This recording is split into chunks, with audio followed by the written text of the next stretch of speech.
Welcome to the SmartKeys podcast. Today we're doing a deep dive into the surprisingly complex world of paying international talent. It really is. And the source material we've been looking at makes one thing incredibly clear. Which is what?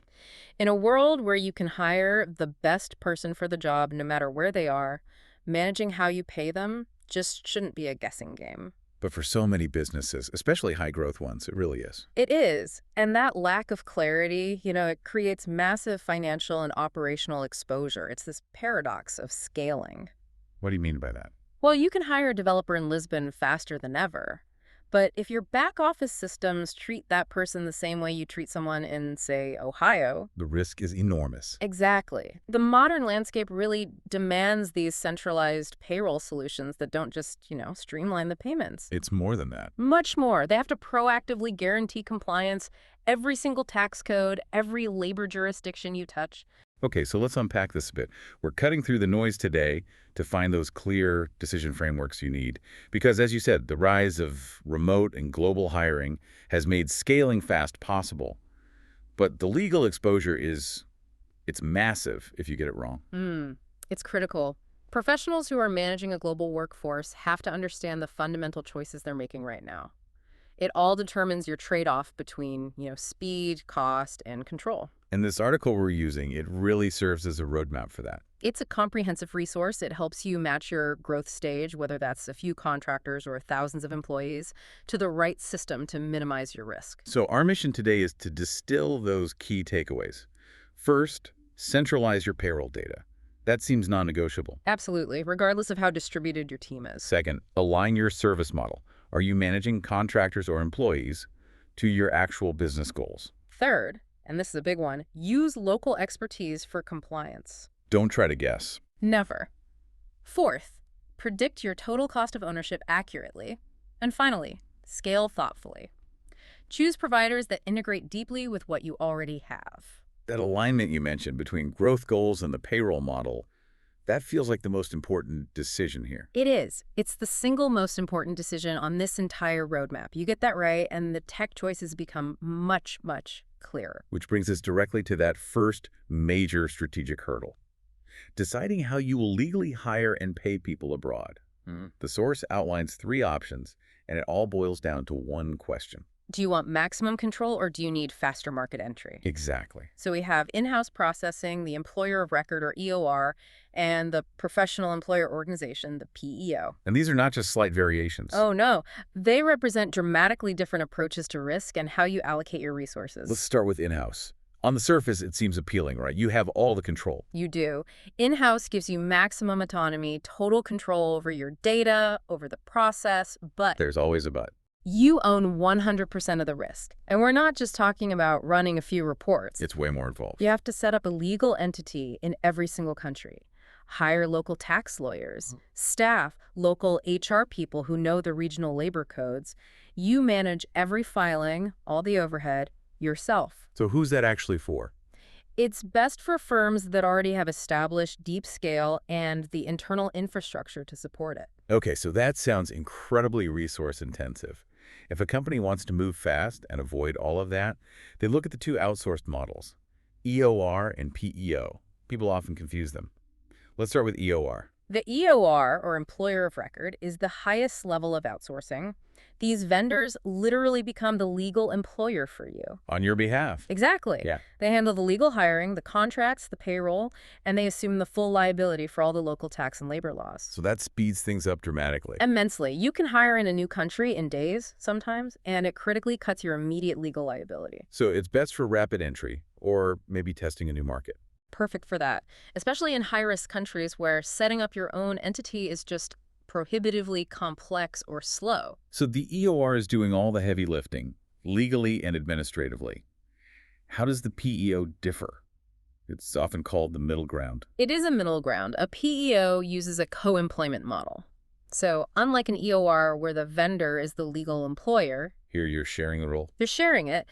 You and the PEO share the administrative responsibilities. You keep full day-to-day control of the employee's work, but the PEO handles things like shared benefits, insurance, some compliance tasks, and you share the liability. So it's probably more cost-effective than an EOR.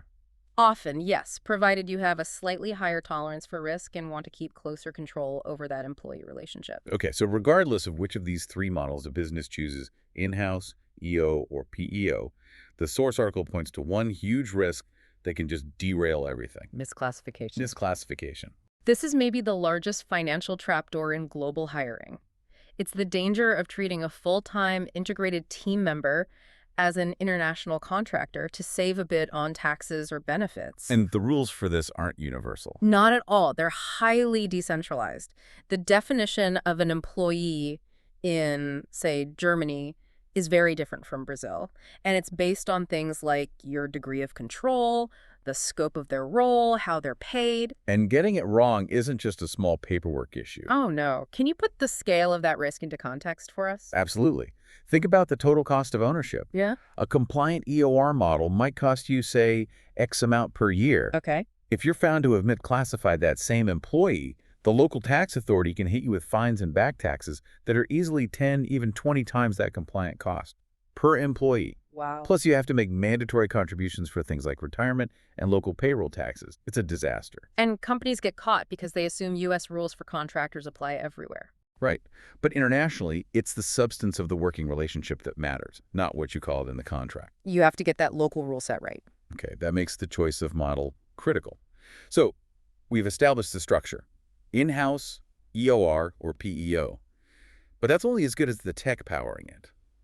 How did the SmartKeys source material evaluate these tech platforms? They used a really strong methodology. They weighted the feature set very heavily at 44% of the score. So it's really about what the tech can do. Exactly. Covering the essentials, tax compliance, contractor payments, analytics, and critical integration depth with your existing systems. And what it shows is that the market has sort of fractured. Providers are now prioritizing different core strengths. It's not one size fits all anymore. Interesting. So let's break down that fracture. If a company values speed and efficiency above everything else, who's leading that automation charge? That would be Rippling. They really stand out for maximizing automation. How do they do that? They use these smart, rule-driven flows. They have pre-built and custom workflows that can flag anomalies, like a weirdly different payment amount for someone, before you finalize the payroll run. So it's proactive. Very.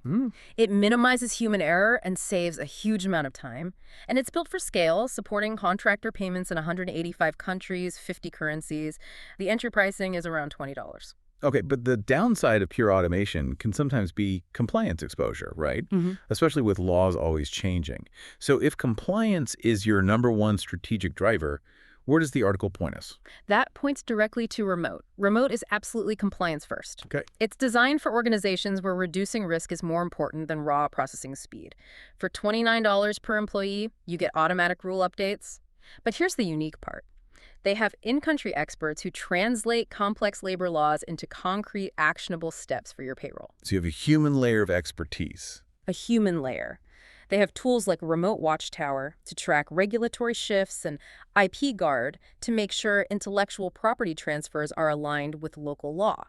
So that creates a really clear strategic choice for the listener then.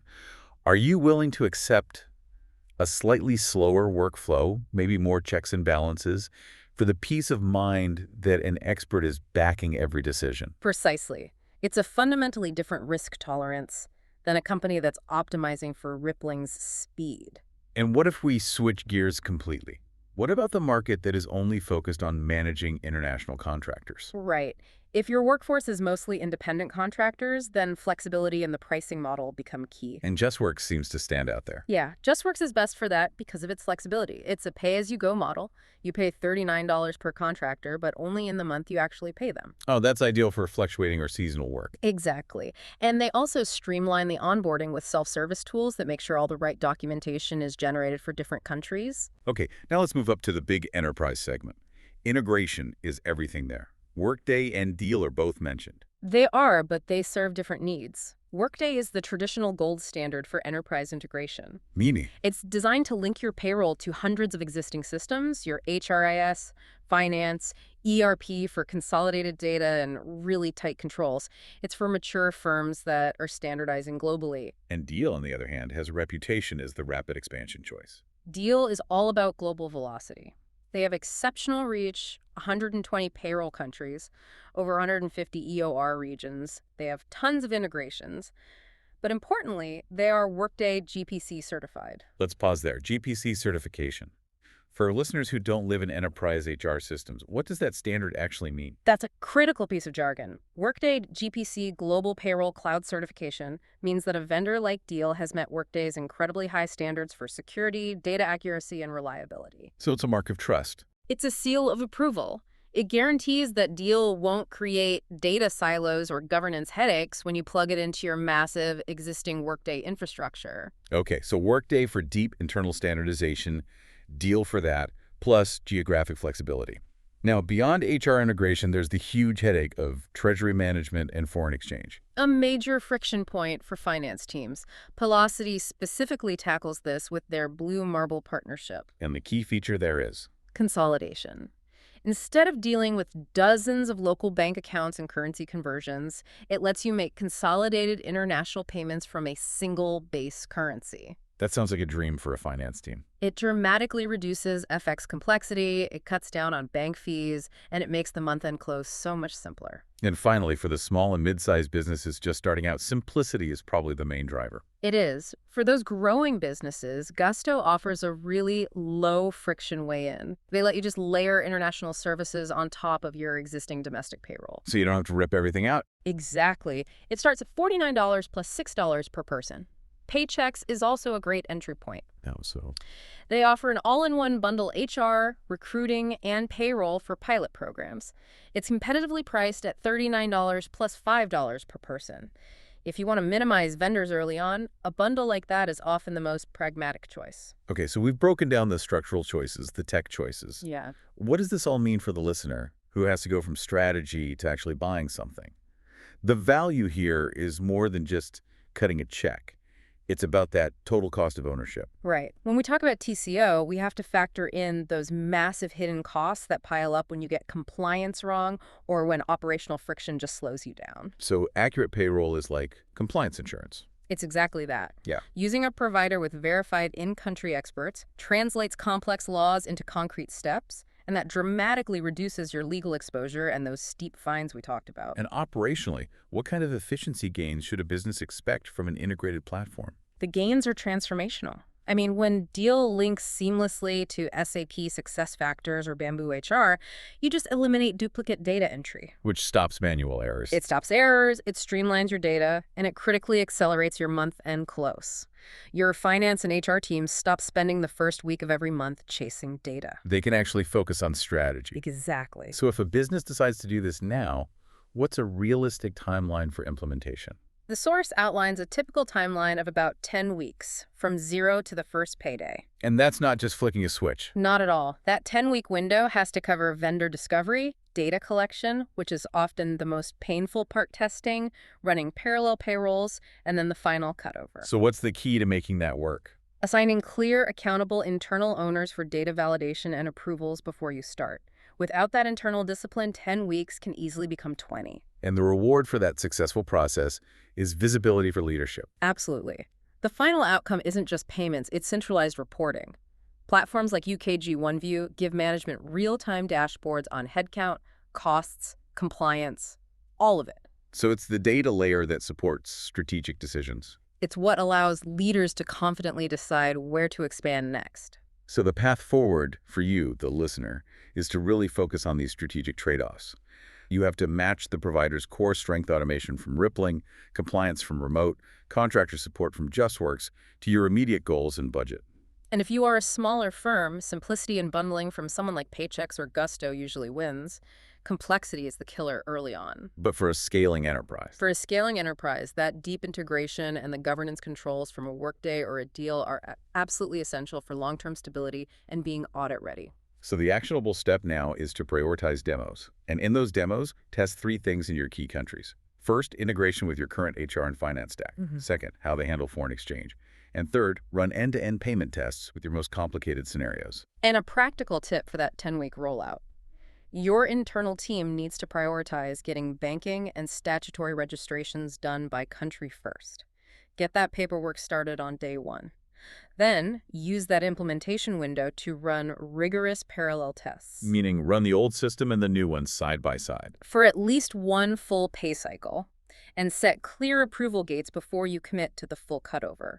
That parallel testing protects you from massive financial failure points. That's a great practical takeaway. I'll leave you with one final thought to explore. The source really emphasized the importance of vendor certifications, like that Workday GPC standard, for secure integrations. Right. So as global labor and data residency laws keep shifting, how might these high bar certifications evolve? How will they start to incorporate new rules around, say, data protection and, critically, the ethical use of AI in workforce management? That's a huge question. That intersection of compliance and emerging tech is a key area for professionals to watch in the coming year. That wraps up our deep dive on strategic choices in global payroll solutions. We hope this roadmap helps you navigate the options that matter most for business efficiency and global compliance. Thank you for tuning in to the SmartKeys podcast.